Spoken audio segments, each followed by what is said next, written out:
Bismillahirrahmanirrahim. Assalamualaikum warahmatullahi wabarakatuh.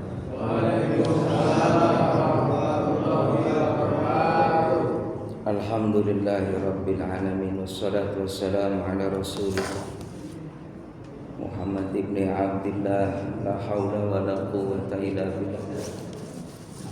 Asyhadu an la ilaha illallah wa asyhadu anna Muhammadan abduhu wa rasuluh. Allahumma shalli wa sallim ala Sayyidina Muhammad wa ala alihi wa sahbihi ajma'in. Qala Allah Ta'ala fi kitabihil karim. Bismillahirrahmanirrahim. Laqad kana lakum fi Rasulillahi uswatun hasanah liman kana yarjullaha wal yawmal akhir wa dzakarallaha katsiran. Wa qala an-nabi sallallahu alaihi wasallam, yuhsarul mar'u ma'a man ahabba. Sadaqallah, sadaqa Rasulillah sallallahu alaihi wasallam. Allahumma nas'aluka husnal mahabbah wal mutaba'ah li nabiyina Muhammad Rasulullah sallallahu fi aqwalihi wa af'alihi wa ahwalihi bi rahmatika ya arhamar rahimin. Para sepuh, para orang tua, para satid, para hujjaj yang senantiasa dirahmati oleh Allah Subhanahu wa taala, Ketua DKM beserta pengurus Masjid Jami Al-Hikmah yang senantiasa semoga selalu dalam keberkahan dari Allah Subhanahu wa taala. Tentunya alhamdulillah kita selalu bersyukur kepada Allah atas karunia nikmat iman, Islam, ihsan, nikmat sehat walafiat, nikmat barokah umur. Kita bisa beribadah salat maghrib secara berjamaah, dilanjutkan dengan taklim. Semoga rangkaian ibadah kita dalam keseharian kita dari bangun tidur, aktivitas sampai saat ini terus begitupun, tidur kembali, niat lagi mau ibadah lagi, aktivitas ya ke rumah ibadah sosial, semoga semua dalam rangka menyempurnakan ketaatan kita kepada Allah Subhanahu wa taala yang kelak nanti di akhirat menjadi amal soleh yang bisa kita banggakan di hadapan Allah Subhanahu wa taala. Amin ya rabbal alamin.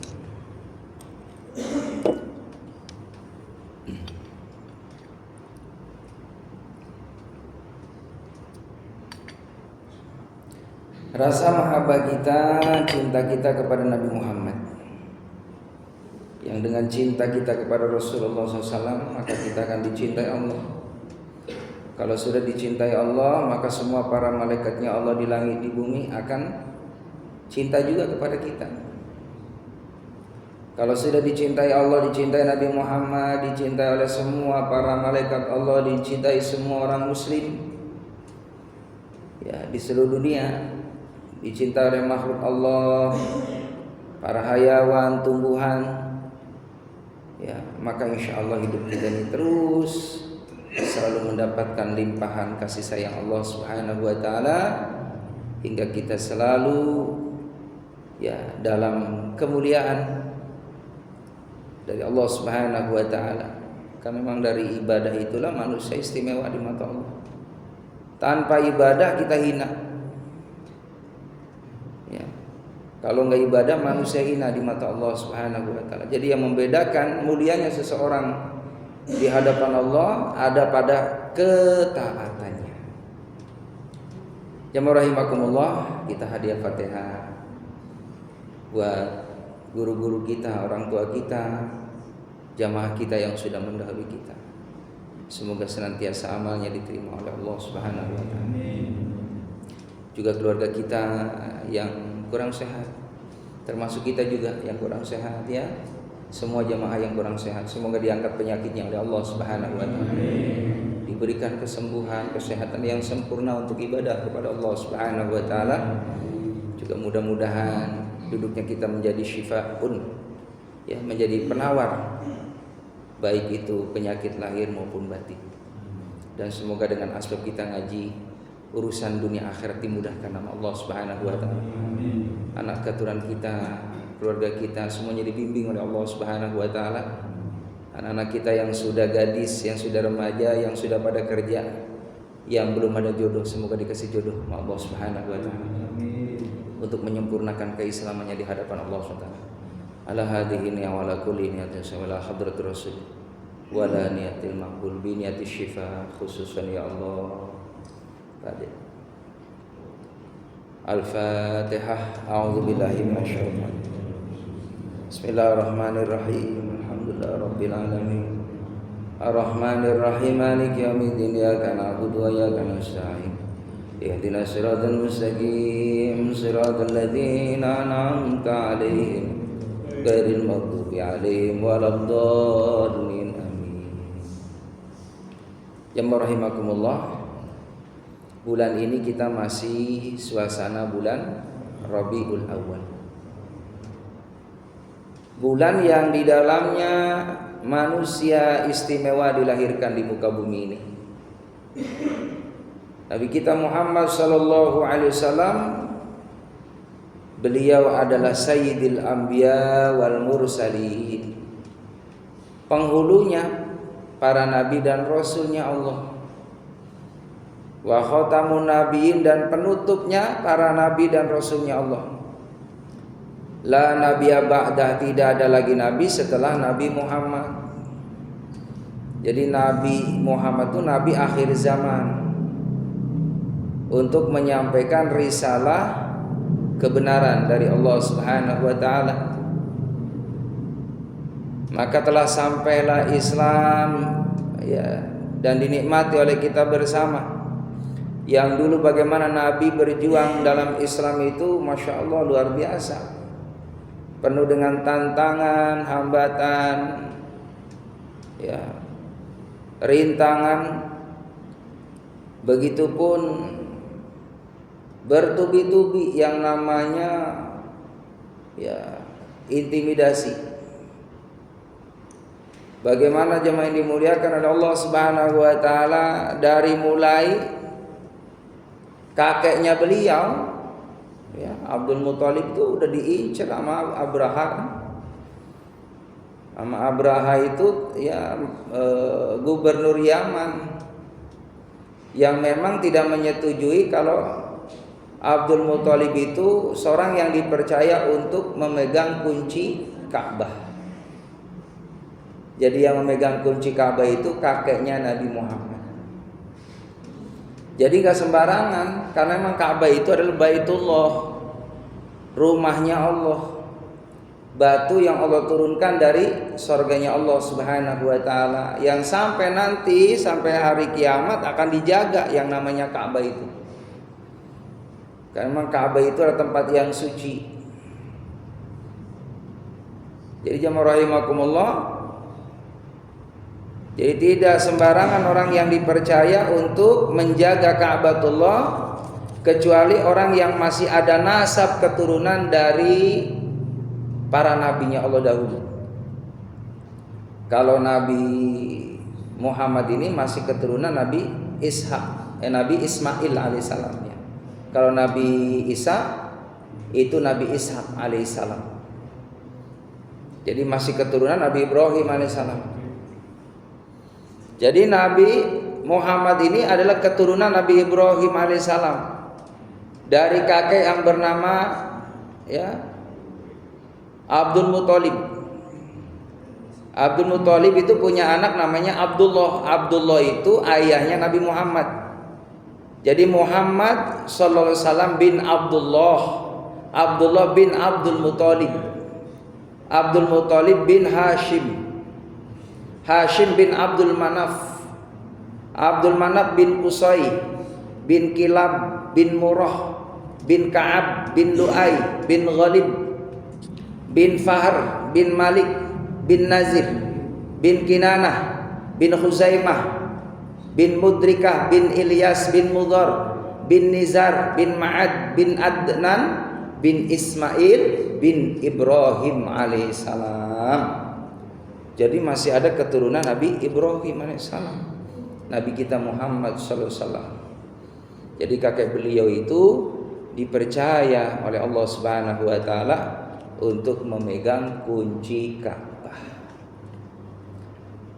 Di antara keistimewaan daripada Abdul Muthalib itu, beliau sudah dikasih yang namanya mimpi, atau kalau istilahnya orang soleh itu dikasih ilham. Kelak nanti kamu akan punya cucu laki-laki, kasih nama yaitu Muhammad. Jadi yang ngasih nama Muhammad itu kakeknya. Siapa kalau bukan kan orang soleh? Kalau bukan kakeknya, ini orang-orang benar-benar istimewa di hadapan Allah. Berarti ada kaitannya, qalbunya dekat dengan Allah Subhanahu wa taala, sehingga memberikan nama kepada cucunya nanti Muhammad. Yang dimuliakan oleh Allah Subhanahu wa taala. Singkat cerita, bagaimana baginda Nabi Muhammad SAW, beliau dari seorang ibu yang salehah bernama Siti Aminah, punya ayah namanya Sayyid Abdullah. Kedua-duanya ini orang-orang soleh semuanya, dari keturunan nasab yang baik-baik, orang yang senantiasa menjaga kesucian, menjaga daripada kebersihan lahir dan batinnya, tidak pernah melakukan namanya akhlak yang sayyiat.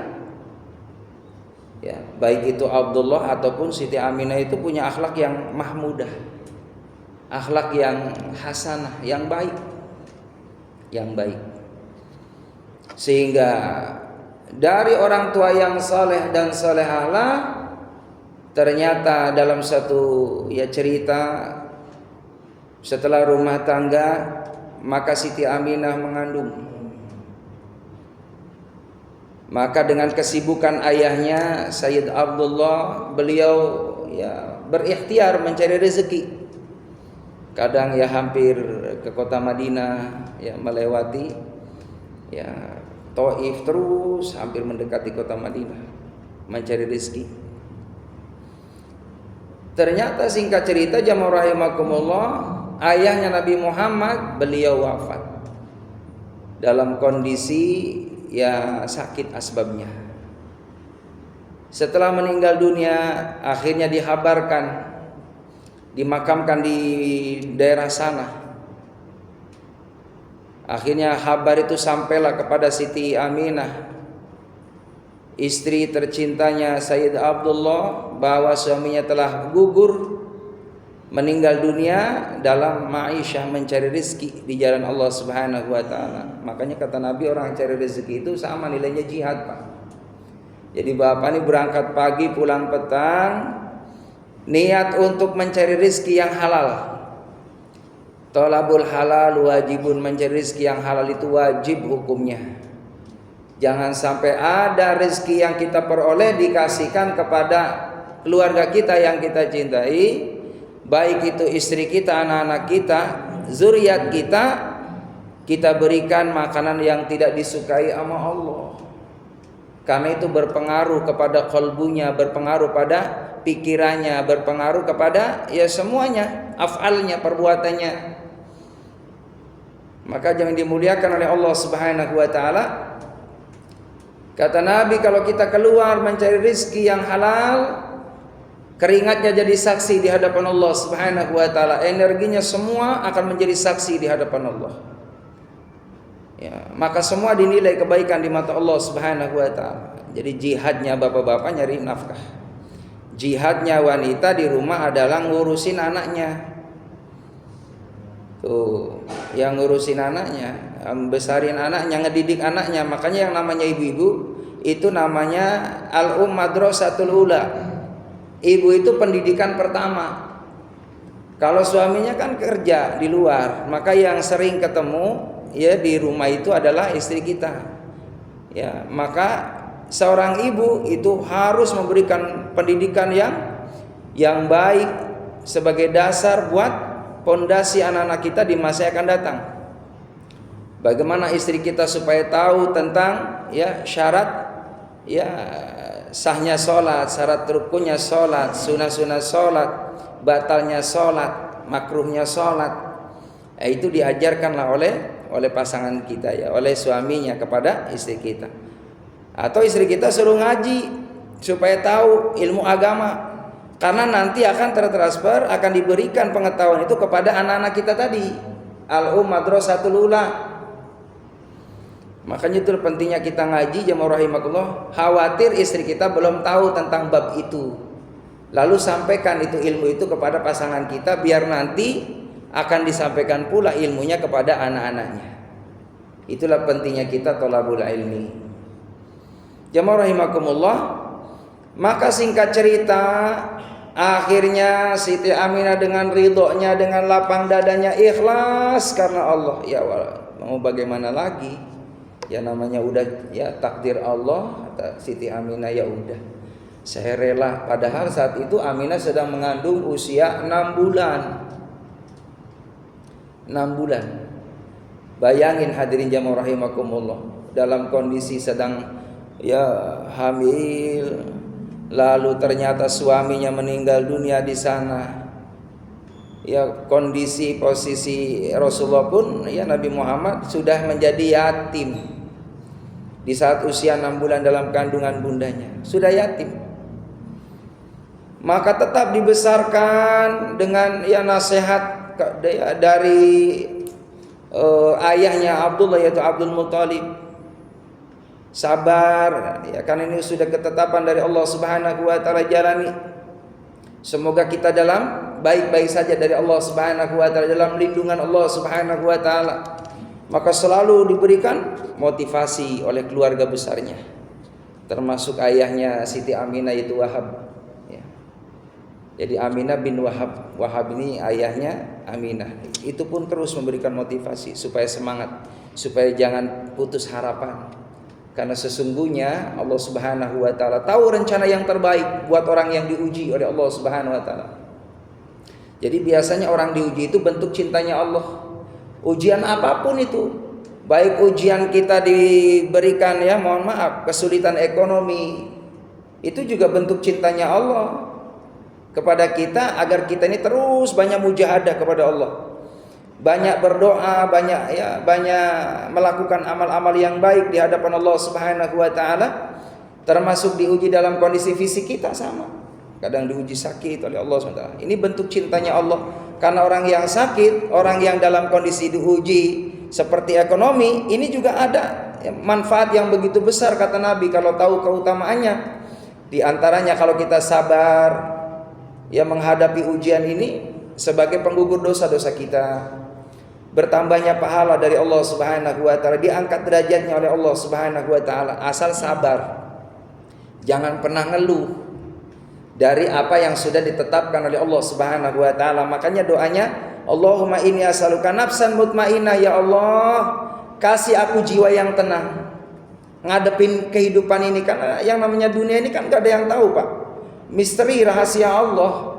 Jangankan satu minggu, jangankan 1 hari, mohon maaf, 5 menit ke depan cerita kita nggak tahu apa yang akan terjadi. Makanya itu dalam kuasa Allah Subhanahu wa taala. Maka ketika kita sabar, ridho, nafsan mutmainnah, berikan ketenangan ya Allah pada jiwaku. Tu'minu biliqaika wa tardha biqadaika wa taqna'u bi'ata'ik. Karena orang yang beriman tuh dikasih modal keyakinan kepada Allah. Tu'minu biliqaika. Ya, dunia mah sebentar. Dunia mah hanya sekedar cerita. Dunia mah sekedar ya lewat. Yang kekal abadi itu nanti di sana di akhirat. Kita harus menerima apa yang menjadi cerita hidup kita. Jangan pernah kita menjadi orang yang pesimis, jadi orang yang suudzon. Buang sifat-sifat yang tidak baik dalam kalbu kita. Harus tanamkan husnudzon. Ini yang terbaik dari Allah Subhanahu wa taala. Cerita kita saat ini, dikasih apapun itu bentuk ujiannya. Nafsan mutmainnah tu'minu biliqaika wa tardha biqadaika. Aku ridho atas ketetapanmu ya Allah. Wa taqna'u bi'ata'ik. Aku terima apa yang kau kasih ya Allah. Aku terima ya Allah. Aku terima. Karena setiap cerita orang beda-beda, jamaah rahimakumullah. Termasuk tadi Siti Aminah. benar-benar ridho dari apa yang menjadi suratan takdir dari Allah Subhanahu wa taala. Walaupun manusiawi akan sedih lah ceritanya karena ditinggal suaminya. Singkat cerita, jamaah dimuliakan oleh Allah Subhanahu wa taala, berjalannya waktu 7 bulan, 8 bulan, 9 bulan. Biasanya umumnya orang lahir itu 9 bulan 10 hari. Tapi ada juga ya orang yang hamilnya hamil apa namanya? Iya, yang lama itu, Pak. Iya, nginep gitu lama buat orang bayi sampai 10 bulan. Ya, setahun ada, Pak. Setahun. Anak saya itu 11 bulan. Iya, 11 bulan anak saya. Yang pertama. Beratnya 4 kilo. Oh, 4 kilo, Pak. Bapak kalau ini kaget deh. Iya, 4 kilo. Gede banget. Gede banget. Itu anak pertama, udah mah istri saya kecil. Istri saya kecil, Pak. Ya, istri saya itu bodinya kecil artinya gitu ya.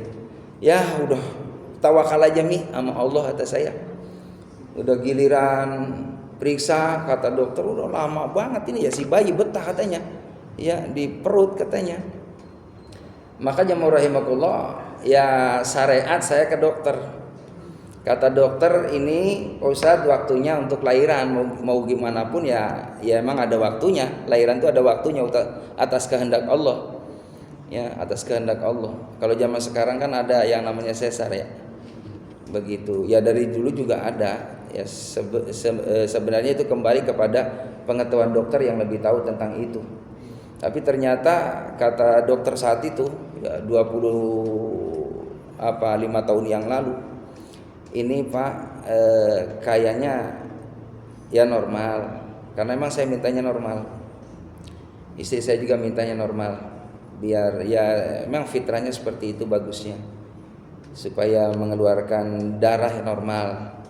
Akan tetapi ditunggu-tunggu dari maghrib Pak, maghrib sampai ketemu maghrib lagi istri saya itu.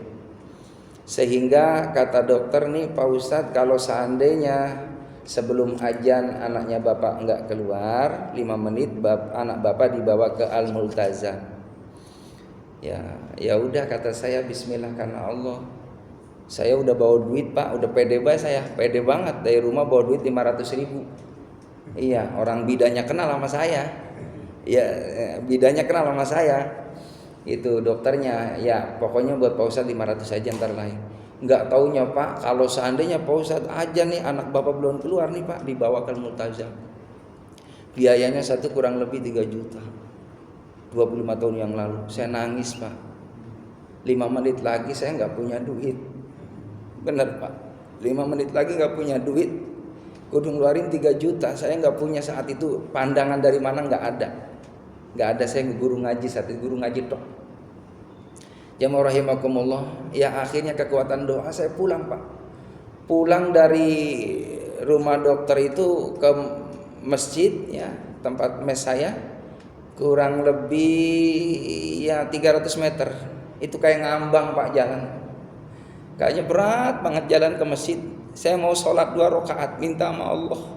Sholat hajat, lalu doa sambil nangis, enggak diangkat-angkat ini kepala saya. Air mata enggak berhenti ya Allah. 5 menit lagi ya Allah. Anak saya masih dalam perut nih, kalau enggak keluar saya enggak mampu ya Allah. Itu Pak, subhanallah, habis nangis itu. Saya langsung jamaah rahimakumullah ke sana. Pas banget saya datang, saya bawa air, saya minumin tuh ke istri saya. Langsung atas izin Allah, pas azan maghrib anak saya keluar. Itulah kuasa Allah Subhanahu wa taala. Alhamdulillah ya Allah, kata saya. Enggak jadi dibawa ke rumah sakit. Itulah cerita jamaah rahimakumullah. Artinya ya memang seperti itulah namanya orang lahir itu kan. Ada kalanya 9 bulan, 10 bulan, ya istri saya malah 11 bulan.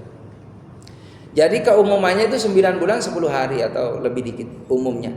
Ketika Siti Aminah mau lahir jamaah rahimakumullah, bahkan waktu proses hamilnya pun juga udah dikasih tahu tuh sama malaikat Jibril. Wa utiyat ummuhu fil manami faqila laha innaki qad hamalti bi sayyidil alamin wa khairil bariyah. idza wadatihi Muhammadan li annahu satuhmatu uqbah. Begitu cerita. Datang malaikat Jibril salam kepada Siti Aminah, kamu nih lagi hamil. Nanti ketika engkau hamil, nanti besar, kasih nama Muhammad. Itu dikasih tahu malaikat Jibril salam. Karena apa? Karena memang li'annahu satuhmadu uqbah, Nabi Muhammad ini besar nanti akan dipuji sepanjang zaman oleh umatnya, menjadi orang yang terpuji di hadapan Allah Subhanahu wa taala. Jadi yang ngasih nama itu Allah langsung melalui malaikat Jibril, nama Muhammad itu. Makanya tadi ada kaitannya, kenapa Abdul Muthalib kok tahu mau ngasih nama Muhammad kalau nggak istimewa kakeknya di hadapan Allah Subhanahu wa taala. Jamaah rahimakumullah, maka singkat cerita lahirlah Siti Aminah itu di kota Mekah yang tadinya gelap gulita Pak, seakan mengeluarkan cahaya dari rumahnya baginda Nabi Muhammad sallallahu alaihi wasallam. Kalau sekarang Bapak lihat itu ada di sebelah kanan yang mau ke arah Ma'la, itu ada cat hijau yang menjadi apa namanya tuh? Ini Quran ya. Perpustakaan Quran sebelah kanan ya Pak, yang warna hijau itu rumahnya baginda Nabi kita Muhammad SAW, dulu lahir di situ Pak, di situ. Ya rahimakumullah, itu rumah bercahaya Pak, sampai menurut keterangan itu cahayanya bisa dilihat di tetangga daripada kampung nan jauh di sana. Dalam satu ya riwayat itu sampai perjalanan 3 jam dulu pakai onta ke kampung itu 3 jam. Itu dari kampung sono lihat rumahnya Nabi Muhammad itu ada cahaya di situ kelihatan. Itu sumbernya dari mana tuh cahaya yang begitu terang benderang yang ada di Mekah itu? Jadi tetangga-tetangga kampung itu pada tahu. Jamaah rahimakumullah, termasuk ada keajaiban yang luar biasa. Jadi dulu banyak orang-orang Majusi yang menyembah api. Jadi ada api yang lama beratus-ratus tahun tidak pernah padam. Ketika Nabi Muhammad lahir atas izin Allah, itu api yang tahun-tahunan gak pernah padam jadi padam seketika. Itu bahwa menunjukkan bahwa sesungguhnya apa yang menjadikan keyakinan bagi mereka itu sebenarnya adalah batil, sia-sia. Ya, jadi pada padam semuanya Pak. Jamaah rahimakumullah, maka ramehlah berita bahwa telah lahirnya Siti Aminah dari cucunya Abdul Muthalib. Lalu Abdul Muthalib saat itu sedang tawaf, jamaah rahimakumullah, sedang ibadah di Masjidil Haram. Maka dikasih tahu pembantunya, wahai Abdul Muthalib, cucu Anda telah lahir. Maka bergegaslah itu Abdul Muthalib ke rumahnya Aminah. Lalu saat itu pun diambilnya baginda Nabi kita Muhammad SAW, lalu diangkatnya dan dibawa ke Ka'bah untuk ditawafkan oleh kakeknya. Jadi dibawa itu oleh Abdul Muthalib untuk tawaf di sana, muterin Ka'bah. Jadi jamaah yang dimuliakan oleh Allah Subhanahu wa taala, maka singkat cerita, keumuman orang-orang yang ada di Mekah, setiap bayi lahir itu mesti dibawa di tangga kampung. Karena memang satu mohon maaf, di Mekah itu tandus Pak, gersang. Jadi ibunya itu jarang mengeluarkan ASI. Nah, sementara di tangga kampung itu ada kampung Sa'ad namanya ya. Halimatus Sa'diyah itu kampung. Di sana itu ada kampung yang memang orang-orangnya pada subur Pak. Ya, asinya subur. Jadi terkenal kalau dengar ada orang yang di sana di kota Mekah itu mau lahir, maka berbondong-bondong menawarkan dirinya untuk menjadi ibu susuan. Maka antrilah jamaah rahimakumullah, dari kampung itu datanglah ke Mekah. Apalagi yang didengar ini beritanya akan lahir cucunya seorang yang terpandang, Abdul Muthalib tadi. Orang berbondong-bondong sekampung pada keluar semua Pak. menawarkan untuk menjadi ibu angkatnya. Dari puluhan, dari ratusan banyak ibu-ibu tuh yang pada datang antri, Halimatus Sa'diyah paling belakang, Pak. Naik ontanya paling kurus, paling lambat. Karena memang Halimatus Sa'diyah itu termasuk orang yang kategorinya ya fakir juga, fakir. Orang nggak punya. Sementara yang lain-lain ekonominya itu menengah. Kalau Halimatus Sa'diyah itu menengah ke bawah. Tapi karena ketulusan, tidak ada pamrih tadi, pengen dapat imbalan dan sebagainya. Saya datang ke sana karena ingin mengambil tabarukan berkahnya orang soleh tadi, orang terkemuka di sana, Abdul Muthalib tadi. Dan punya firasat bahwa ini adalah ya orang yang baik, keluarga yang baik. Maka mudah-mudahan berharap dari ya ta'zimnya, penghormatan kepada orang yang baik, memperoleh kebaikan dari Allah Subhanahu wa taala. Jadi niatnya lillah aja. Maka berangkatlah Halimatus Sa'diyah dengan membawa ontanya yang paling lambat, sementara yang lainnya bergesit, Pak. Datang ke situ satu ibu menawarkan di depannya Aminah, lalu ternyata Rasulullah memberikan isyarat tidak mau. Si B juga datang nggak mau, C terus sampai Z nggak mau, ganti orang lagi nggak mau. Ternyata ada seorang yang benar-benar dianggap oleh teman-teman yang lainnya nggak mungkin nih Halimah ini akan diterima. Ternyata itulah yang namanya rezeki, yang namanya kuasa Allah. Alimum bidatis sudur, Allah tahu isi hati orang tuh kalau tulus bakal dipilih oleh Allah Subhanahu wa taala. Maka apa yang terjadi? Ternyata cocok nih Nabi Muhammad ketika melihat Halimatus Sa'diyah, sreg hatinya.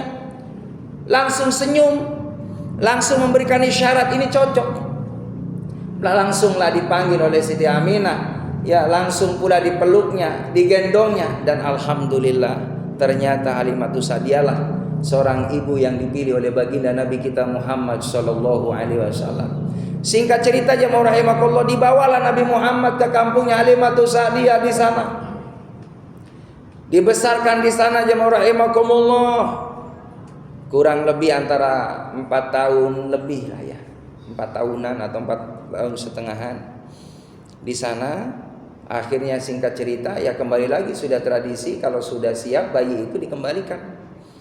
Tapi yang anehnya ketika Halimatus Sa'diyah di rumahnya ada baginda Nabi Muhammad, itu luar biasa. Beliau Halimatus Sa'diyah itu punya peliharaan hewan ternaknya, kambingnya yang biasa mohon maaf jarang mengeluarkan asinya.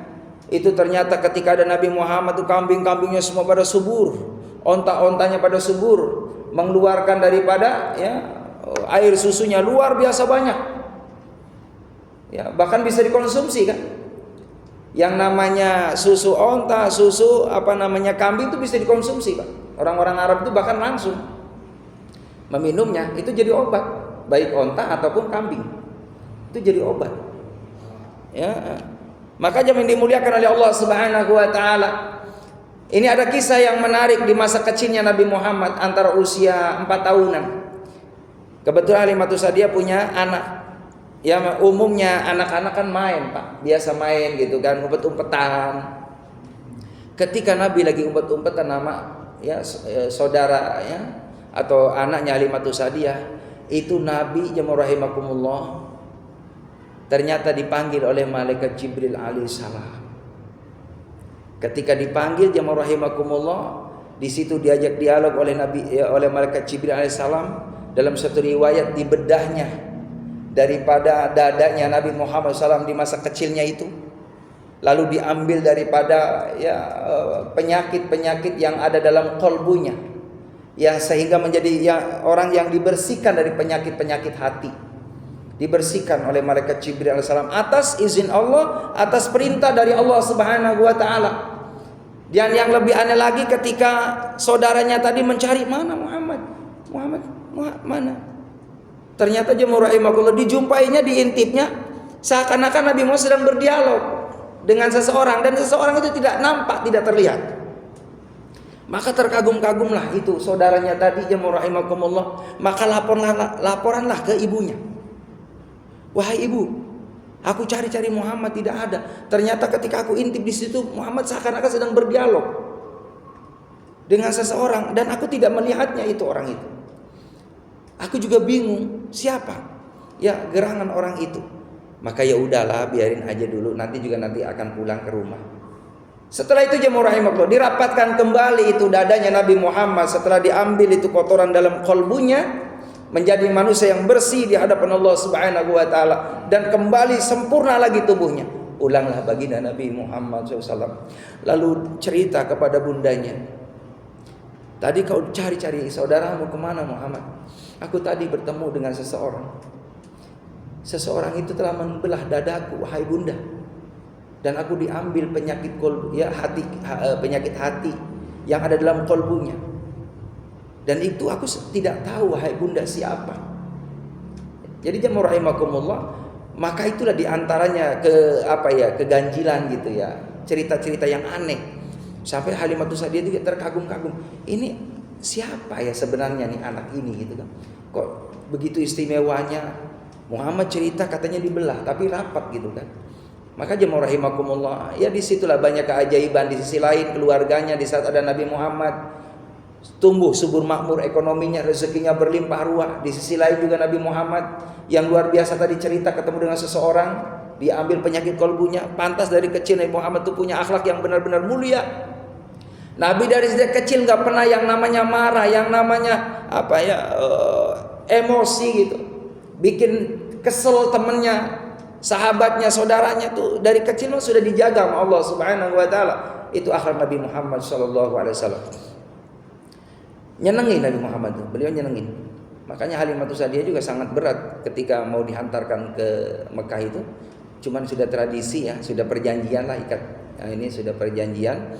Kalau ibarat kontrak mah ya kudu balik lagi. Maka singkat cerita Nabi Muhammad dikembalikan jemaah rahimakumullah. Setelah dikembalikan oleh Halimatus Sa'diyah di rumahnya Siti Aminah. Aminah tentunya ya lama 4 tahun kan nggak ketemu. Begitu kangennya, begitu rindunya. Luar biasa ya, dekatnya menjalin keakraban dengan bundanya. Maka singkat cerita sekitar 1,5 tahun, genap 6 tahun jemaah rahimakumullah, Rasulullah diajak oleh Siti Aminah, wahai nak, kita ziarah ke makam ayahmu. Di mana? Itu di perbatasan sebelum kota Madinah. Kata Nabi Muhammad, ayo bunda, aku ikut. Aku ingin ziarah dengan bunda ke ayah. Maka singkat cerita jemaah rahimakumullah, berangkatlah Nabi kita Muhammad sallallahu alaihi wasallam dengan bundanya. Dengan senang hati Nabi ingin hadir ke sana, ingin melihat di mana makam ayahandanya. Dari sejak dalam kandungan beliau tidak melihat. Ya tidak ada cerita ayah yang mendampingi untuk memberikan tarbiyah di sana. Sampai lahir pun tidak ada jemaah rahimakumullah. Lalu singkat cerita dihantarkannya oleh keluarganya, diantaranya ya Aminah, saudara-saudaranya. Sampailah di sana jemaah rahimakumullah, di makbarohnya, di kuburannya. Assalamualaikum ya ahli kubur. Lalu di situ Siti Aminah berdoa, dikasih tahulah ini makam ayahmu nak. Setelah sudah berziarah jemaah rahimakumullah, rupanya Aminah kelelahan Pak dalam perjalanan. Ternyata subhanallah setelah ziarah enggak lama kemudian beliau wafat di sana di Abwah. Meninggallah di sana jemaah rahimakumullah. Maka akhirnya Nabi sedang istirahat saat itu dikasih tahunya oleh saudaranya, Muhammad, jangan kaget ya. Kenapa? Bundamu ternyata setelah ziarah beberapa ini udah enggak ada umur, udah meninggal dunia. Maka Nabi pun mengucapkan innalillahi wa inna ilaihi raji'un. Berarti aku sudah yatim piatu. Ibu hanya mengantarkan aku saja untuk berjumpa dengan ayahku di sini, dan ternyata ini adalah perpisahan yang terakhir dengan bundaku, kata Rasulullah. Maka jemaah rahimakumullah, saat itu pun sangat suasana duka ya, yang luar biasa. Bayangin jemaah rahimakumullah, ya baru 1,5 tahun ketemu sama Siti Aminah gitu kan. Ingin menghibur Rasulullah supaya senang gitu. Ternyata itu hari terakhir perjalanannya.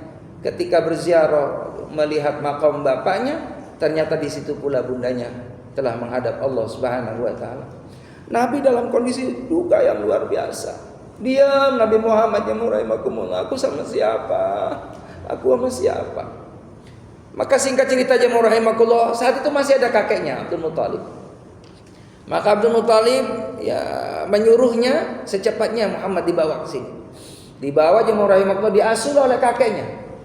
Diasuhnya, dirawatnya dengan penuh kasih sayang, terus diberikan motivasi supaya sabrun jamil, sabar yang luar biasa sempurna di hadapan Allah.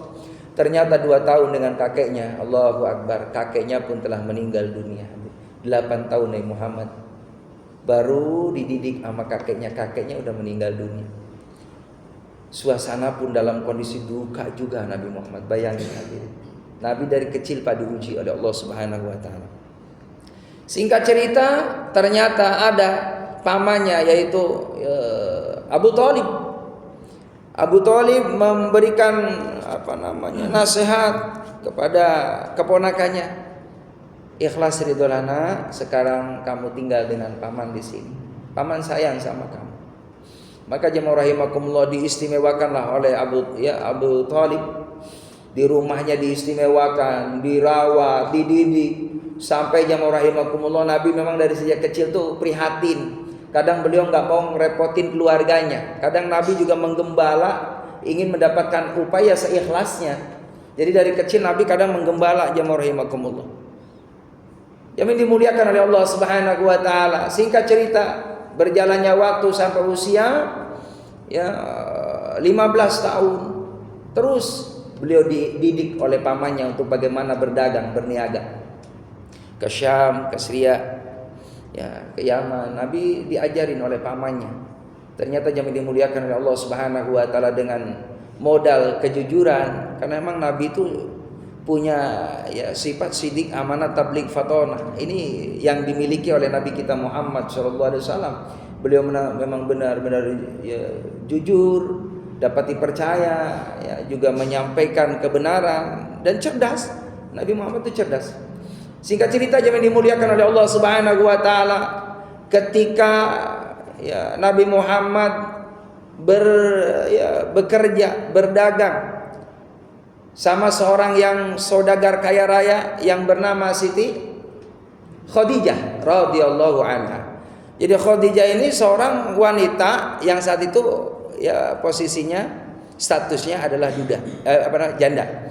Statusnya janda, dan janda saat itu pun mohon maaf banyak orang yang berminat untuk menikahi Siti Khadijah radhiyallahu anha.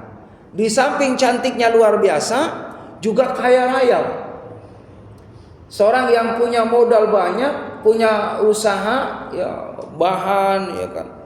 Jadi jamaah rahimakumullah, itu sudah terkenal lah. Siti Khadijah ini adalah wanita saudagar kaya raya, pembisnis, sehingga banyak orang yang bekerja di sana, termasuk baginda Nabi kita Muhammad sallallahu alaihi wasallam. Maka Nabi mengambil itu barangnya, dagangannya. Berangkatlah beliau jamaah rahimakumullah kadang sama pamannya. Singkat cerita jamaah rahimakumullah, ketika Nabi sedang berjalan dengan pamannya, sedang istirahat di suatu tempat jamaah rahimakumullah, ini ada seorang pendeta. Ini pendeta yang memang masih asli mengkaji kitab Injil yang masih murni. Ini dari jauh jamaah rahimakumullah sudah melihat ini. Kok ini anak ada tanda-tanda kenabian. Ada auranya, aura memang benar-benar kenabian. Ini udah tahu. Maka kata pendeta Bukhairo namanya, dia bilang kepada Abu Thalib, wahai Abu Thalib, tolong ini keponakannya jangan sampai artinya jauh-jauh kelihatan sama seseorang yang seandainya punya pemahaman hal itu, tapi dia niat buruk. Jangan sampai ketahuan seperti orang-orang yang model seperti itu. Khawatir nanti akan berpengaruh kepada keselamatan keponakan Anda. Alangkah baiknya jaga baik-baik. Ini anak bukan sembarangan, tapi nanti kelak besar akan mendapatkan kemuliaan yang istimewa di hadapan Allah Subhanahu wa taala, akan menjadi nabi dan rasulnya Allah Subhanahu wa taala. Jemaah rahimakumullah, sudah diprediksi sama seorang pendeta yang bernama Bukhairo tadi. Yang dimuliakan oleh Allah Subhanahu wa taala. Udah Isa ya Pak ya. Baik, itu saja dulu deh. Cerita tentang kisah Nabi Muhammad. Nanti insyaallah mudah-mudahan pertemuan yang akan datang, bagaimana nanti Nabi Muhammad berdakwah, lalu menikah, lalu adalah yang lebih menarik lagi, ada 5 akhlak Nabi yang ditanyakan oleh cucunya Husain. Husain suatu ketika nanya kepada Ali, sahabat Ali itu kan ayahnya. Ya Ali, ya ayah, kata Husain, aku pengen tahu apa sih yang menjadikan kakek ini istimewa, luar biasa. Adakah akhlak yang perlu disampaikan sehingga aku akan mengikuti akhlak itu? Kata sahabat Ali, ada 5 poin yang nanti kalau kau lakukan 5 ini, insya Allah engkau akan menjadi orang yang istimewa di hadapan Allah. Mudah-mudahan insya Allah bulan depannya kita akan lanjut kembali 5 poin apa akhlak yang dimiliki oleh Nabi Muhammad yang disampaikan oleh sahabat Ali. Wallahu a'lam bishawab, yang benar dari Allah, yang salah adalah kedaifan saya. Subhanaka wa bihamdika asyhadu an la ilaha illa anta astaghfiruka wa atubu ilaik. Terima kasih. Assalamualaikum warahmatullahi wabarakatuh.